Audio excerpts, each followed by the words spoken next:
Master minds commerce చదవాలనుకునే 10th inter విద్యార్థుల తొలి ఎంపిక. నమస్తే రమగారు. నమస్తే జయ. రమగారు, మనము ఆషాఢ మాసంలోకి వెళ్ళబోతున్నాం. ఆషాఢ మాసం యొక్క విశిష్టత, విధి విధానాలు, కొత్త అల్లుడేమో అత్తవారింటికి వెళ్ళకూడదు, ఇద్దరు అత్త అల్లుడు కూడా ఒకే గడప దాటకూడదు, ఇలాంటి నియమాలు మనం చెప్పుకుంటూ ఉంటాం కదా. అవును. సో ఏం చేయాలంటారు, ఏం చెయ్యకూడదంటారు? అయితే భారీ ఎత్తున డిస్కౌంట్లు అయితే చూస్తాం రమగారు. ఆషాఢ మాసం డిస్కౌంట్లు, ఆషాఢ మాసం సేల్ సేల్ సేల్, బంగారం బట్టలు అన్నిట్లోనూ చూస్తాం మనం. ఎందుకంటే పక్కనే శ్రావణం ఉంది కదా, అదంతా బంగారం కొనే ఇవి కాబట్టి, పైగా కొత్త పెళ్లి కూతుళ్ళు పెళ్లి కొడుకులు సెపరేట్గా ఉంటారు కాబట్టి షాపింగ్ చేసైనా మనసు బెహలాయించుకుంటారని ఇప్పుడు చేస్తున్నారా జయ? ఏమో మరి. ఇది వరకు ఉమ్మడి కాపురాలప్పుడు కొత్తగా పెళ్ళిళ్ళు అయితే ఈ భార్య ధ్యాసతోటే ఉంటారని, అల్లుడు అత్తారేళ్ళకి వెళ్ళకూడదని, కోడళ్ళు అత్త కోడలు ఒక ఇంటికి గడప దాటకూడదని పిల్లని పంపేసేవాళ్ళు. ఆషాఢపు రోజులు ఆలోచించండి. ఇదివరకు ఏం చేసేవాళ్ళు? చైత్ర వైశాఖ మాసాలు తర్వాత ఇప్పుడు పొలం పనుల రోజులు, కొత్త నీరు వస్తుంది, పొలం పనుల రోజులు. అందుకని ఈ పనుల ధ్యాస లేకుండా వీళ్ళు పొలం పనులు వదిలిపెట్టి పెళ్ళాల చుట్టూ తిరుగుతారని ఇది పెట్టారు. అండ్ రెండోది ఏంటంటే, ఈ ఆషాఢంలో కన్సీవ్ అయితే ఆరోగ్యానికి మంచిది కాదని.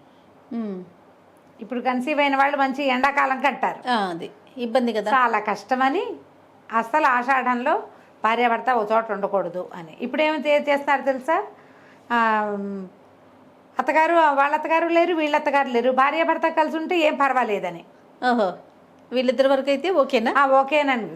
వాళ్ళు ఎందుకు పెట్టారో వీళ్ళకి తెలీదు. ఈ కలిసి ఉంచకూడదు ఎలా చెప్తారు? అత్త అల్లుడు ఒక గడప దాటకూడదు, కోడలు అత్తగారు ఒక గడప దాటకూడదు. అవును, ఇదే పెట్టేది. అసలు పాయింట్ అది కాదు, ఈ పాయింట్.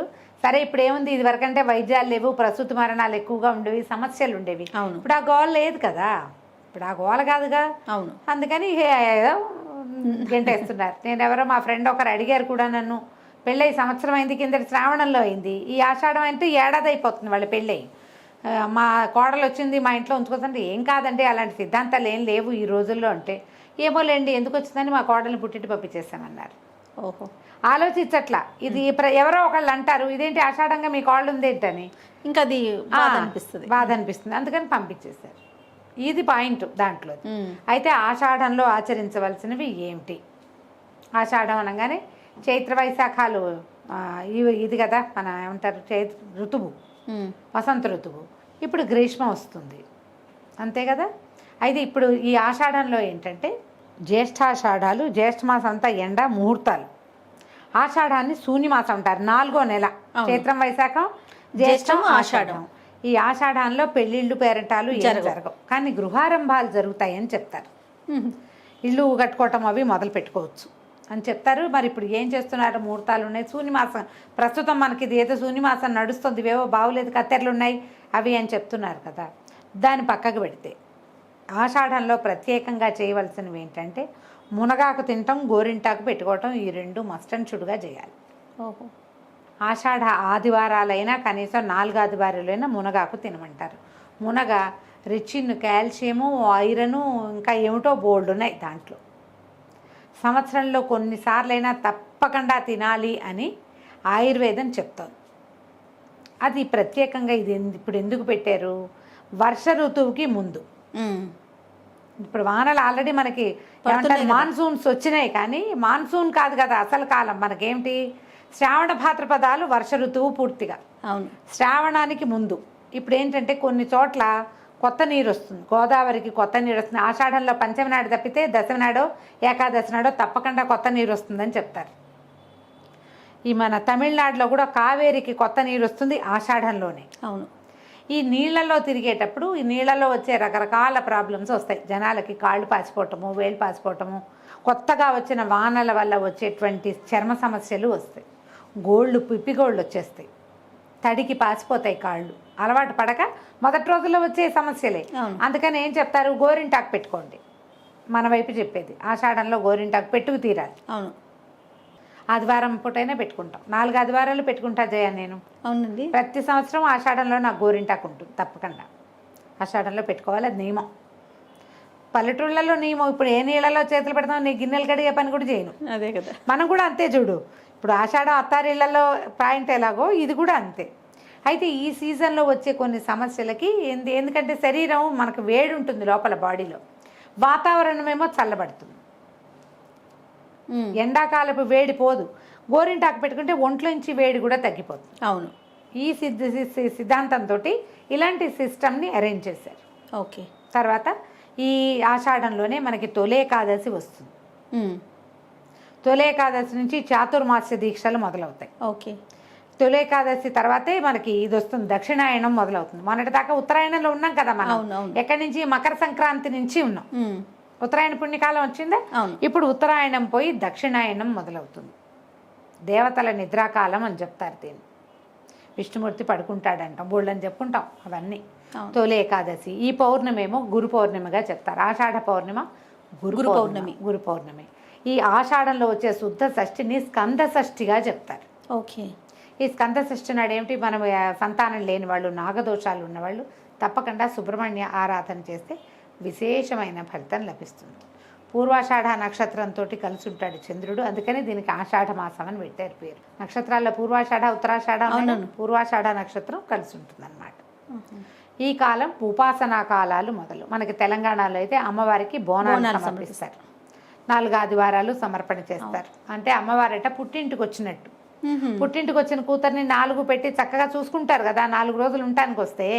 అట్లా మనం అమ్మకి అంత భక్తిగా, ప్రేమగా, తత్పరతతోటి నువ్వే మాకన్నీ అనే దృష్టితోటి చక్కగా మంచి కొత్త కుండ, పెరుగన్నము, బెల్లము, పాయసాన్నాలు పెడతారు. కొన్ని చోట్ల బోన సమర్పణ చేస్తారు. ఈ ప్రాంతాల్లో, తెలంగాణలో. ఆంధ్ర ప్రాంతాల్లో ఏం చేస్తారు, గంగానమ్మకి పెట్టుకోవటం. ఓకే. ఎవరెవరు పోలేరమ్మకి పెట్టుకోవటం, అమ్మకి అన్నాలు పెట్టుకుంటాం కదా, అవి పెట్టుకోవచ్చు.